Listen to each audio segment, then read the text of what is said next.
Welcome to the Microbiome Report. I'm your host, Andrea Wien, and my guest today is Dr. Trevor Cates. Dr. Cates is the founder and owner of The Spa Doctor and the author of the best-selling book, Clean Skin from Within. She was the first woman licensed as a naturopathic doctor in California and currently lives in Park City, Utah, where she helps patients from around the world achieve graceful aging and glowing skin. She's also the host of her own weekly podcast, The Spa Doctor, and has her own PBS special, Younger Skin from Within. On this episode, we talk about the microbiome that lives on our skin and how it has a vital role in everything from acne and eczema to athlete's foot. As someone who battled acne during my younger years, I wish that I'd had Dr. Cates' insight into how the microbes living in and on me could have helped my struggle. Let's get to the show. Dr. Cates, thank you so much for coming on the show. It's great to be here with you. So I think most of our listeners are familiar with the gut microbiome, but they're less familiar with the mechanics of how the skin microbiome works. Can you educate us a little bit on the organisms that live on our skin? Yeah, it's really interesting, all of the microorganisms that live in and on our body that protect our health. And there has been a lot of attention lately to the gut microbiome, and that's super exciting to see that.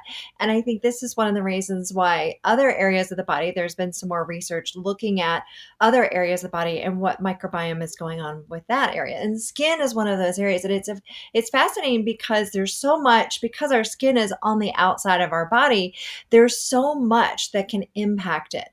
But not only externally, but also internally. So there's also some great information coming out about the connection between the gut microbiome and the skin microbiome.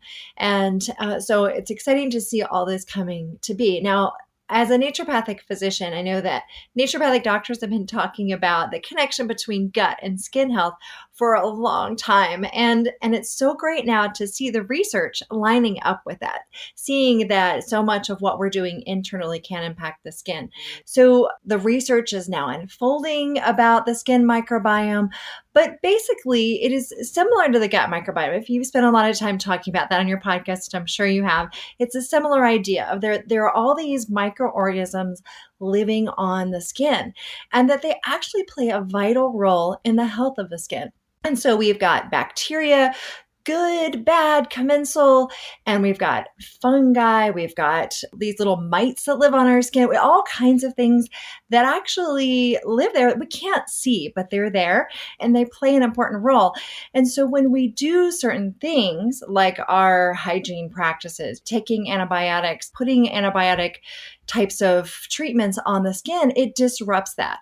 And there are things that we can do to help support the skin microbiome to keep our skin healthy, disease-free, and also aging gracefully, because skin microbiome also plays a role in the way the skin ages. So I want to get into a little bit in a few minutes about the types of products that we're using and the water even, for example, and how that can really affect our microbiome. But I want to take a quick step back and just ask, is it a stretch to say that our skin is really a reflection of what's happening inside our body and specifically inside our gut? Yeah, absolutely. People oftentimes hear me talking about how skin is our magic mirror, and that gives us great information about what's going on internally in the body, the health internally. And that if we can address the root causes behind skin issues, then that's really the best way, long lasting, both acutely and long term, in helping the skin. And it's giving these external messages and signals of what's going on internally. When there are imbalances, then it oftentimes shows up on the skin. And sometimes it's the first thing that shows up in our health is a skin issue like eczema, acne, rosacea, just mysterious little bumps or itchiness, drying skin, all kinds of things that our skin can be showing us that something internally is out of balance. Now, in my book, Clean Skin from Within, I talk about 6 root causes behind skin issues. And gut is a huge part of that. It's one of the big root causes. And so absolutely, it's important to look at what's going on internally, and it definitely plays a role in the health of our skin. Yeah, I was diagnosed with celiac disease 20 years ago. And then all through my teens and early 20s, I had such bad acne. And now looking back, knowing what I know, it was obviously leaky gut at play, autoimmune disease, and really healing my gut cleared the acne. But unfortunately, so much of what conventional doctors were telling me at the time was take this tetracycline for years or take this cream that, was antibiotic, and it was actually having a negative impact instead of the positive impact that they were hoping for. No, as a naturopathic physician, I really like to use more of a natural approach. I can also prescribe medications, and I see the role where all of this plays. For me, I struggle with eczema and hives as a kid. And so those are signs. And if we can find out what's behind it and address that, it's such a better way to help support the body in the short term and the long term. Now, is it very bio-individual? Like, for example, you said you had eczema, I had acne. Are those different issues that are happening internally, or could they potentially be the same issue, just expressing in different ways? Well, part of it is our genetics. Our genetics are going to be different. So we just are born into this world with a different, with genetic predispositions. And certainly our lifestyle choices are part of what helps the genetic expression, the way that those genes that we come into this world with, how it shows up and how it shows up in our health. So part of it's genetic, but part of it is our lifestyle and what we're doing. And so, it can manifest differently in different people. Sometimes the root cause is similar. It can be gut related, it can be inflammation, but everybody is different to a certain extent. But at the same time, there are certain things that I notice in my practice. I've been practicing for almost 20 years. There are certain things I was noticing, which is what led me to write my book. I was saying over and over again to people. And so those are the things that are the same. If we can figure that part out, it helps address a lot of the issues. Now, I still think it's good to work for people to work directly with a healthcare provider who can individualize and customize a treatment plan. Is it possible to have a skin issue, let's say tinea versicolor or psoriasis, and not have something going on internally? Well, certainly there can be an acute infection. So if someone, like ringworm, you mentioned tinea, but I'm thinking like athlete's foot, ringworm. It could just be that they picked up the infection from somebody. And I do think that that's possible, but usually there's some other underlying cause, because why don't we all have athlete's foot? Because athlete's foot is very, very contagious. A lot of these skin conditions are very contagious, but not everybody picks it up all the time, right? So part of it is our immune system, our overall health, and other things. So I hope that answers the question. Yeah, of course. Yeah. I mean, I think it goes back to the old debate that's been raging for millennia of, is it the terrain or is it the bacteria or the germ? And so I think it's a combination of both, right? The terrain has to be weakened for that to take hold. So that makes sense. And these days, I think so many people too are terrified of bacteria and germs. We have Purell, we have antibacterial soaps, we have all of these things that are really good at killing things around us, but it's really at the detriment of our overall health, as we're starting to learn. I think we've gotten too good at killing our germs, which is really impacting this whole symbiosis. Can you talk a little bit about that? It's interesting. I just got back from a trip to Uganda, and it is when you look at a country like that where the sanitation is an issue, we want to be careful so that we don't get foodborne illnesses, and we want to make sure that we're drinking clean water. And so, yes, there are very harmful microorganisms that can exist in our environment if we don't have good hygiene, sanitation practices. But the thing is, in our country and many countries around the world, where we have great water, we have cleaner environments as far as not having these kinds of bacteria that are going to make us really sick. So there is this balance of it, because we want to be smart about that. We want to have good practices. But yeah, I think we have gone overboard with it. And so it's about creating that balance. We want to make sure that while we're being mindful of washing our hands so that we don't spread disease, and we want to make sure we have clean water and those sorts of things, we also want to be careful that we're not overdoing it with too many antibiotics, too many antimicrobial hand sanitizers and soaps and cleaning agents. Just even using a bar of soap to wash your hands is effective enough to help protect us. We don't need all these hand sanitizers and things. We do overdo it, and we don't need to be taking so many courses of antibiotics. I think that we need to be selective of when we use these things and be mindful of it. And remember that there's so many other things that we can do to support the body and being healthy. And part of that is eating healthy foods, taking supplements if we need extra nutritional support, herbs and natural substances, essential oils, a lot of things that we can be doing in our home and with our food and our environments to support a healthy environment without going overboard with all these synthetic antimicrobial agents. Are there certain foods that are best for the skin microbiome specifically? Well, when you look at foods, the way you're helping the skin is usually through the gut microbiome. Definitely you're seeing the research connecting when our gut microbiome is in a healthier state, our skin microbiome is in a healthier state. And when we have gut dysbiosis issues, that linked more to skin conditions, skin issues. And so what we eat, of course, can impact the gut microbiome, which then in turn can impact the skin microbiome. So as far as good things to eat, high fiber foods are going to help promote a healthy gut microbiome. Probiotic, prebiotic types, rich foods are also going to be beneficial. And then also avoiding things that are high in sugar, processed, highly refined foods. So it's really what are you eating and what are you avoiding, and creating that optimal diet to help support the gut microbiome, which in turn helps the skin microbiome. And I would imagine just like the symptoms that could pop up could be very different. The foods that are best for each of us are very different too. The bioindividuality of everyone is so important. So really working with someone who knows about these things and how to optimize them, like a naturopathic doctor or functional nutritionist, is probably the best way to find out what's best for your skin.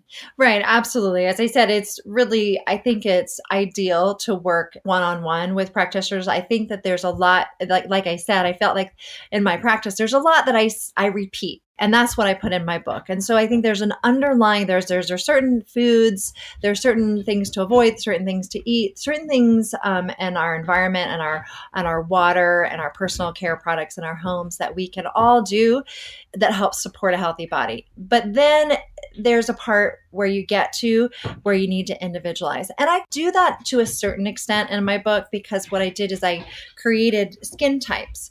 Each skin type is related to certain root causes with them. So if people can find out their skin type through taking my skin quiz, which they can go to theskinquiz.com, each of those skin types is related to a group of root causes. Not everybody has all 6 root causes. So then that is a way that people can customize to a certain extent.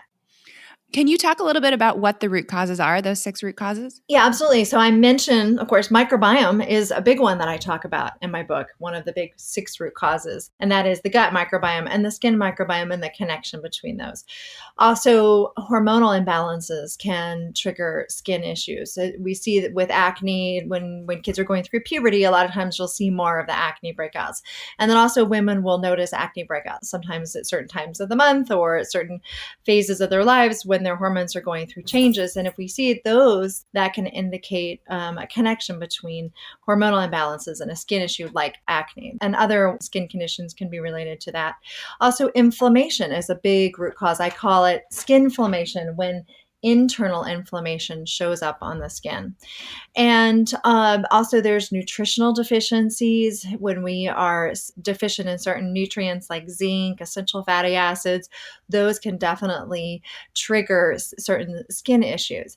And then there's also glycemic balance. So blood sugar issues can play a role in skin issues, and also oxidative damage. Oxidative damage is regularly occurring to us as we get older, but there are certain things that speed up the free radical damage that can occur that then shows up on the skin as things like premature aging. So those are some of the big root causes. I think when people take the skin quiz, it can help them figure out which of those are really playing a role in their particular skin issues and their health.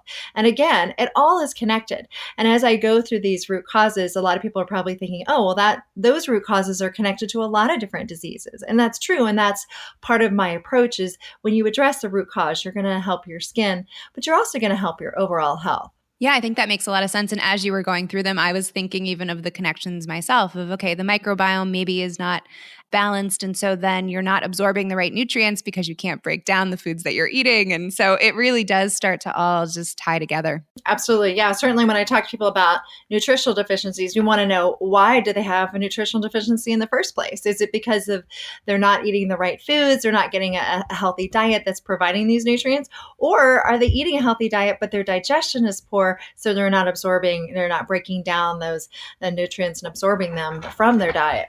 So we've talked a bit about the internal, but what about the external? What do we really need to do skincare product wise to be taking care of our skin microbiome? So certainly what we put on the skin also impacts the skin microbiome. I think about 80% comes from the inside out.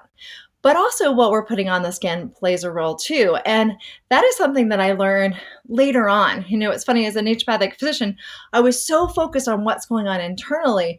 But then I started to look at what we're putting on our skin and how it actually can disrupt our skin microbiome.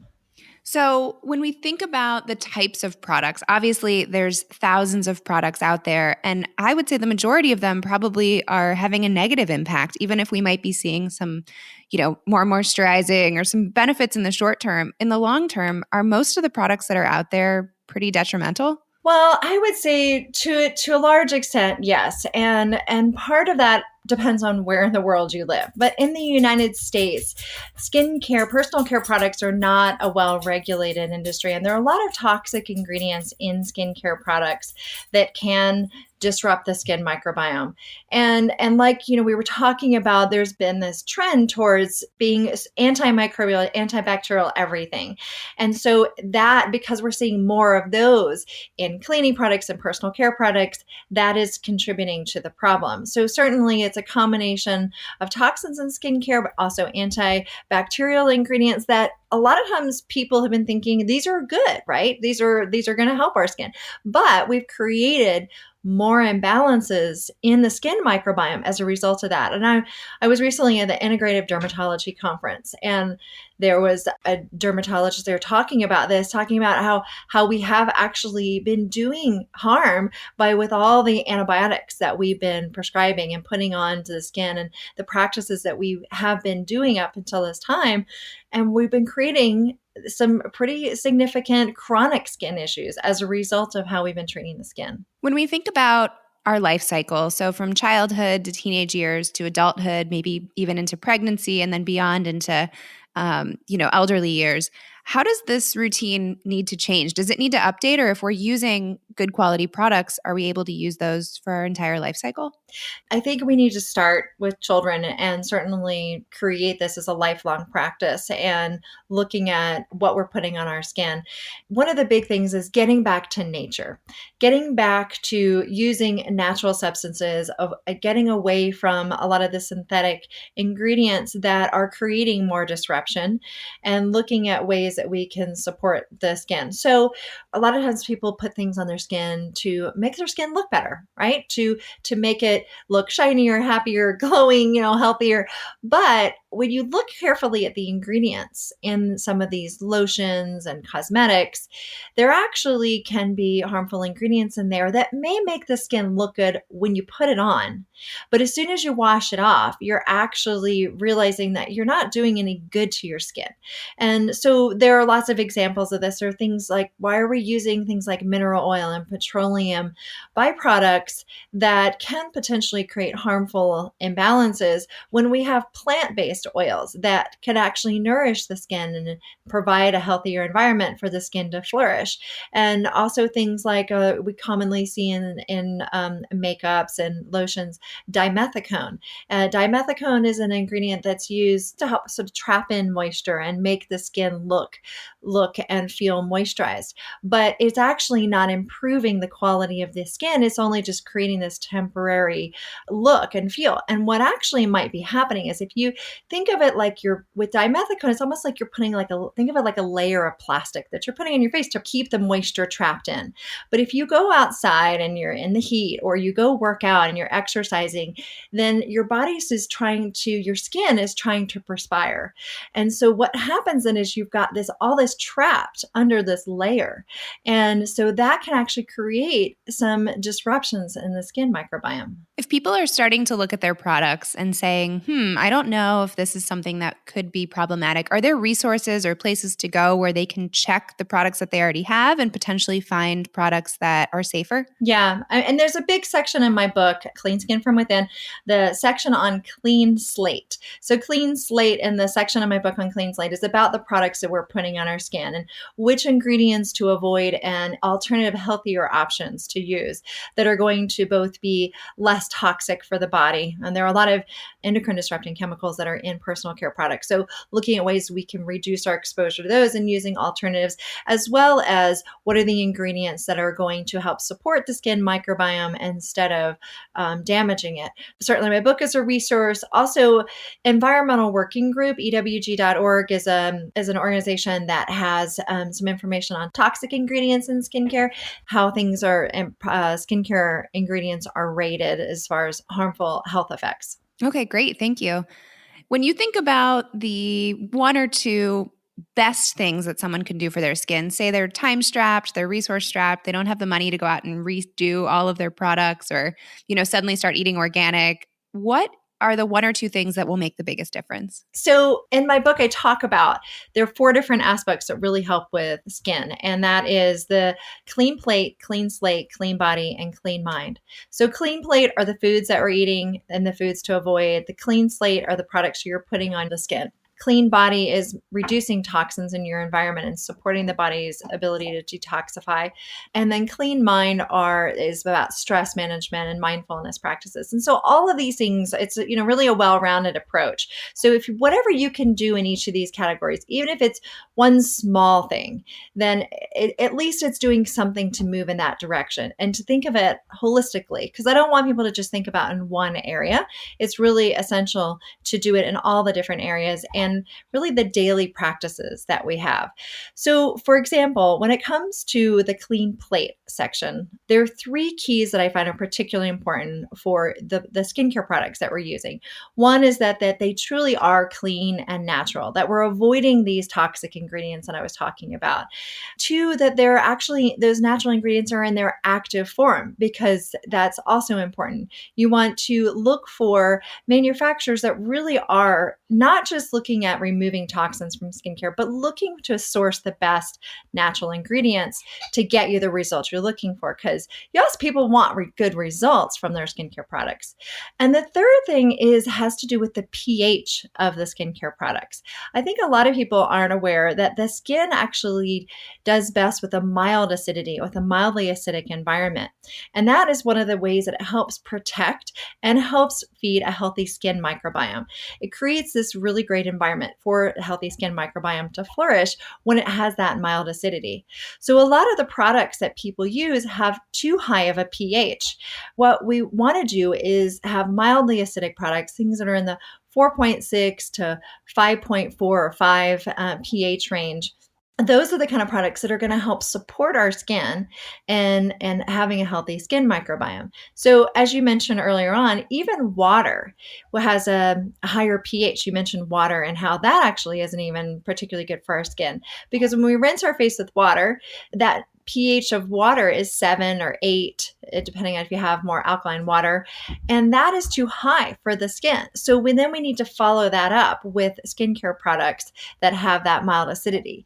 Now, optionally, we're in such a healthy state, our body is in such a healthy state, it's just going to bounce back to having that mild acidity and naturally occurring. But because a lot of people already have these disruptions in the skin, it's good to support the skin and so that it can be optimally healthy with the skin microbiome. And if people are curious how to find out the pH of their products, can they call the companies, or is the best way to just buy those inexpensive pH strips and test it yourself? What do you recommend?